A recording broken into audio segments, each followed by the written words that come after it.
again to Priya's Corner. இன்னைக்கு ஒரு வித்தியாசமான ரெசிபி பண்ண போறோம்.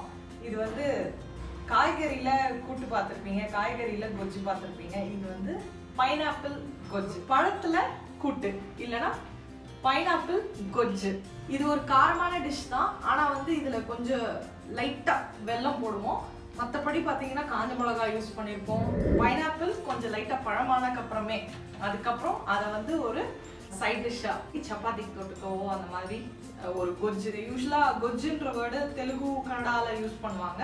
இது வந்து உடுப்பியில் பண்ணுவாங்க. உடுப்பி மேங்களூர் சைடு, அதுக்கப்புறம் கர்நாடகாவில் நிறைய இடத்துல பண்ணுவாங்க. அப்புறம் கேரளாவில் கூட பழம் அந்த மாதிரி பைனாப்பிள் இதுலலாம் நிறைய அவங்க சமையலுக்கே யூஸ் பண்ணுவாங்க. ஸோ அந்த மாதிரி இன்னைக்கு நம்ம இந்த பைனாப்பிள் கொஜ்ஜு எப்படி செய்யறதுன்னு பார்ப்போம். பை சான்ஸ் உங்களோட பைனாப்பிள் வந்து டேஸ்ட் சுமாராக இருந்தாலோ இல்லைனா பைனாப்பிளில் டைரக்ட் இன்டேக் யாரும் பண்ணுறது இல்லைன்னும் போது நீங்கள் இந்த மாதிரியான ஒரு சைட் டிஷ் பண்ணி எடுத்துக்கலாம். இன்க்ரீடியன்ஸ் பார்ப்போம். இன்னைக்கு வித்தியாசமான ஹெல்தி ரெசிபியை எப்படி பண்ணணுன்ற ப்ரொசீஜரையும் பார்ப்போம். வாங்க.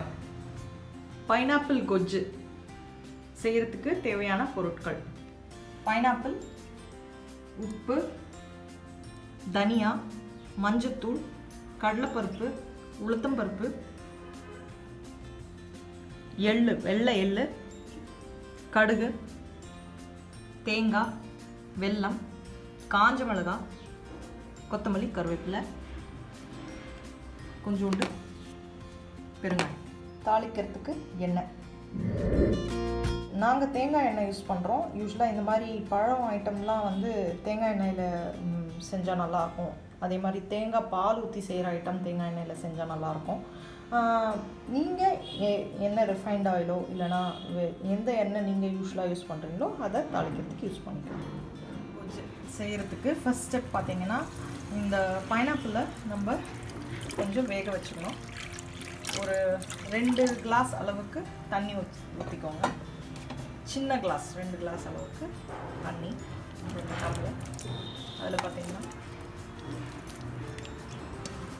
கிளாஸ் அளவு இல்லைனாலும் இது பாருங்கள், இந்த மாதிரி லைட்டாக அது முங்குற அளவுக்கு தண்ணி. ஏன்னா நம்ம அதை அப்படியே ரீயூட்டிலைஸ் ஃபுல்லாக இதுக்கு மசாலாவுக்கு யூஸ் பண்ணிவிடுவோம். அதனால் இதில் ஒரே ஒரு 1/4 லெமன் சைஸு வெல்லம், ஒரு பெரிய லெமனில் 1/4 லெமன் சைஸ், மொத்தமே பெரிய லெமன் அளவுக்கு எடுத்துருக்கோம். இதில் கொஞ்சம் வெல்லம் போடுவோம். கடைசியாக குழம்பு ரெடியாகும்போது, கொஜ்ஜு ரெடியாகும் போதும் கொஞ்சம் போடுவோம். ஸோ இதை நல்லா மிக்ஸ் பண்ணி விட்டுட்டு க்ளோஸ் பண்ணி வச்சிடலாம். இது 5 மினிட்ஸ் வேகட்டும்.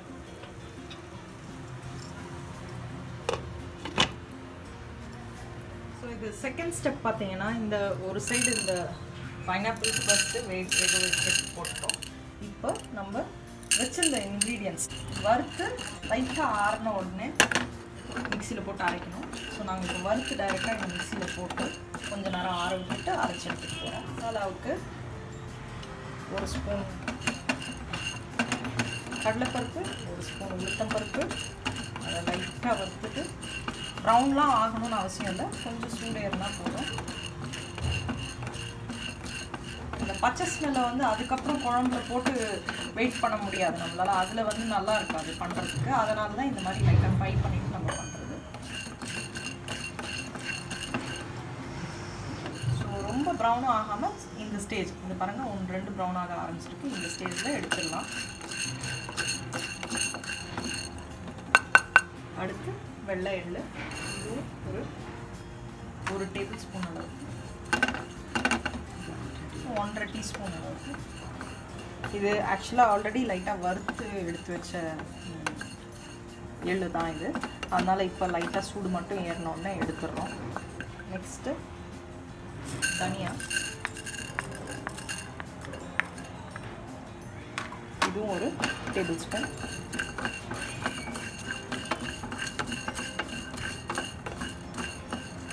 கடலைப்பருப்பும் உளுத்தம்பருப்பும் ஒரு டீஸ்பூன் தான். வெள்ளை எள்ளும் தனியாவும் ஒரு டேபிள் ஸ்பூன். இதுவும் அதே மாதிரி தான் லைட்டாக ப்ரௌன் ஆன ஒன்று எடுத்துடலாம்.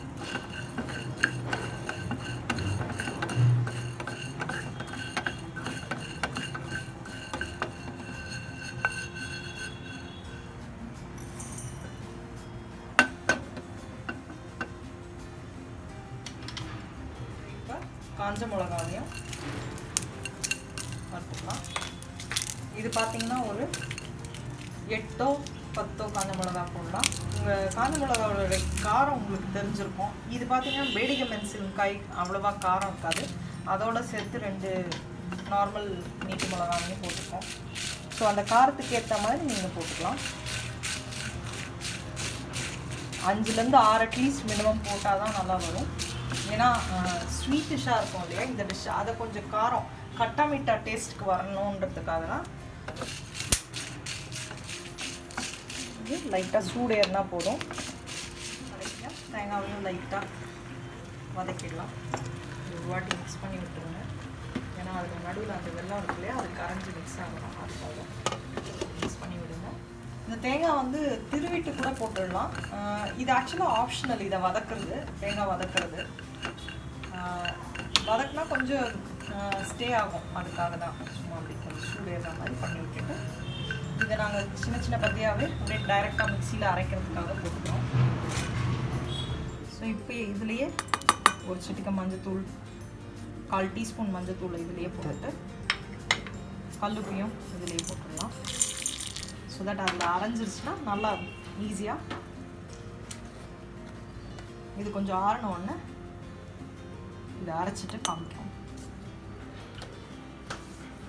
இந்த பைனாப்பிள் ஆல்மோஸ்ட் 5 minutes ஆகிடுச்சு. ஸோ பைனாப்பிள் வேக போட்டுட்டோம், இதெல்லாம் அரைக்க வச்சுட்டோம். மிச்சம் இருக்கிற இன்க்ரீடியன்ட்ஸ் பார்த்தீங்கன்னா வெறும் தாளிக்கிறதுக்கும் ஃபைனலாக இன்னும் கொஞ்சம் ஆட் பண்ண வேண்டிய வெல்லமும் தான் இருக்குது. அதாவது கடுகு, உளுத்தம்பருப்பு தாளிக்க, கொத்தமல்லி, கருவேப்பிலையும், பெருங்காயத்தூள், கொஞ்சமாக ஆட் பண்ண வேண்டிய வெல்லம். இவ்வளோதான் இன்க்ரீடியன்ட்ஸ். மற்ற இன்க்ரீடியன்ட்ஸ்லாம் அது வேகிறதுக்கும் வேகிறதுக்கும் போயிடுச்சு. ஸோ இந்த மசாலா அரைச்சிட்டாச்சு. கொஞ்சோண்டு தண்ணி விட்டு ஒரு 1/2 glass தண்ணி விட்டு அரைச்சிக்கோங்க. நல்லா நைஸாக அரைச்சிக்கணும். பார்த்துக்கோங்க எவ்வளோ அழகாக இருக்குது பாருங்கள். பியூட்டிஃபுல் கலர், அந்த மசாலாவோட கலரே. நம்ம எதுவுமே ஆர்டிஃபிஷியல் கலர்லாம் போடுறதில்ல. ஆனால் வந்து நான் எப்போவுமே சொல்கிற மாதிரி தான், நேச்சுரல் இன்க்ரீடியன்ஸே கரெக்டு ஸ்டேஜில் வறுத்து எடுத்து கரெக்டு ஸ்டேஜில் பண்ணாலே எப்போவுமே நல்ல கலர் வரும். இப்போ இதை டைரெக்டாக நெக்ஸ்ட் ஸ்டெப் பார்த்தீங்கன்னா அந்த வெந்துட்டுருக்கிற பைனாப்பிள் இதில் சேர்த்துற வேண்டியதான். ஸோ தண்ணி வந்து நீங்கள் பைனாப்பிள் வேக வைக்கிறதுக்கு உங்களுக்கு எந்த அளவுக்கு தொக்கு வேணுமோ இல்லை குழம்பு வேணுமோ அதுக்கேற்ற மாதிரி வச்சுக்கலாம். கொஞ்சம் ரொம்ப அப்படியே தண்ணியே வேண்டாம் அப்படின்னு நினச்சிங்கன்னா ரொம்ப திட்டமாக தண்ணி வச்சு வேக வைப்பேன். இல்லை கொஞ்சம் குழம்பும் வேணும், கிரேவி மாதிரி வேணும் அப்படின்னு நினச்சிங்கன்னா இப்படி. ஸோ இதுக்கு நான் இங்கிலீஷில் பேர் பைனாப்பிள் கிரேவின்னு தான் வைக்கணும். கன்னடத்தில் பைனாப்பிள் கொஜ்ஜு, தெலுங்குலேயும் கொஜ்ஜு தான். ஸோ இதுக்கு தமிழில் பைனாப்பிள் குழம்பு, பைனாப்பிள் கூட்டு என்ன வேணால் சொல்லலாம். எவ்வளோ அழகாக இருப்பாரு கலர் கூட. இது இன்னும் ஒரு நெக்ஸ்ட்டு 5 minutes அவ்வளோதான். ஆக்சுவலாக ஃபஸ்ட் 5 minutes 5 to 10 minutes அந்த பைனாப்பிளோட கன்சிஸ்டன்சி பொறுத்து இருக்குது. சில டைமில் கொஞ்சம் முத்தலாக இருக்கும், அப்போது கொஞ்சம் நேரம் விடணும் அது வேகிறதுக்கு. நீங்கள் பார்த்தீங்கன்னா அது கிளாஸ் மாதிரி ஆகிடுச்சு. அந்த பைனாப்பிளை நம்ம வேக வச்சதுக்கப்புறம் இங்கே பாருங்கள் கொஞ்சம் கண்ணாடி மாதிரி ஆகிருக்கு பாருங்கள் வேக வச்சதுனால. அதில் கொஞ்சம் கண்ணாடி மாதிரி மிச்சம் இதுலேயும் வந்துடும்.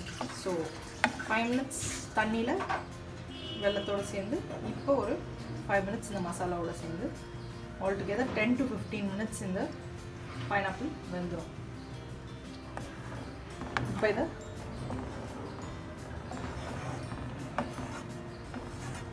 க்ளோஸ் பண்ணி வச்சிடலாம். 5 minutes ஆகட்டும். இதோட ஆக்சுவல் கலர் பாருங்கள் எவ்வளோ ஆரஞ்சிஷாக அழகாக இருக்குதுன்னு. இது ஆக்சுவலாக வீடியோவில் விட இன்னும் நேரடியாக இன்னும் கொஞ்சம் அந்த பிரைட்னஸ் தெரியும் உங்களுக்கு பார்க்கும்போது.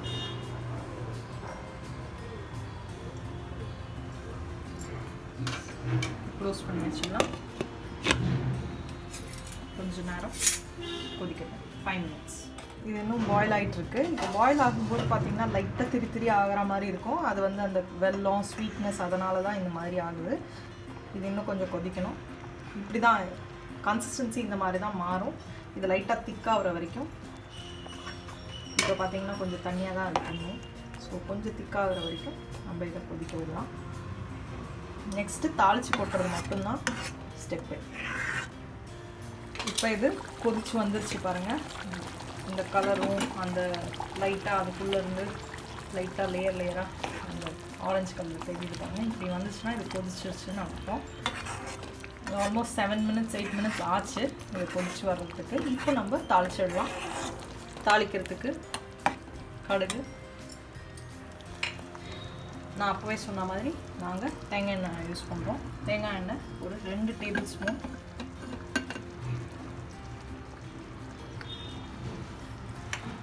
இந்த வெல்லம் வந்து இந்த மாதிரி நல்லா இடித்து வச்சுக்கோங்க. ஏன்னா நம்ம கடைசியாக இதை தாளித்து கொட்டினோடனே இதையும் ஆட் பண்ணிவிடுவோம். எவ்வளோ நல்லா இடிச்சுக்கிறீங்களோ அவ்வளோ ஈஸியாக கரைஞ்சிரும். தேங்காய் எண்ணெயில் கொஞ்சம் கடுகு, உளுத்தம்பருப்பு, கருவேப்பிலை, 1 ஸ்பூன் கடுகு, உளுத்தப்பருப்பு, கொஞ்சோண்டு ஒரு 1/4 டீஸ்பூன் பெருங்காயத்தூள் இதெல்லாம் போட்டு இதில் நல்லா மிக்ஸ் பண்ணி விட்டுட்டு கொஞ்சோண்டு கொத்தமல்லியும் கட் பண்ணி போட்டுட்டோம். இந்த ஸ்டேஜில் வெல்லமும் ஆட் பண்ணியாச்சு. இந்த திக்னஸ் பாருங்க, இந்த கன்சிஸ்டன்சி பார்த்துக்கோங்க. இடிச்சு வச்ச வெல்லமும் ஆட் பண்ணியாச்சு. ஸோ இது இப்போ சர்விங் பவுலுக்கு ட்ரான்ஸ்ஃபர் பண்ணிவிடுங்க. பாருங்கள், கன்சிஸ்டன்சிக்காக தான் காமிக்கிறேன். இந்த அளவுக்கு கன்சிஸ்டன்சியில் இப்போ நம்ம பைனாப்பிள் கொஜ்ஜு ரெடி. இது வந்து தாளிச்சக்கப்புறம் ஒரு 2 minutes வச்சிருந்தோம் ஸ்டவ்வில், அப்புறம் ட்ரான்ஸ்ஃபர் பண்ணியாச்சு. Pineapple gojju ready.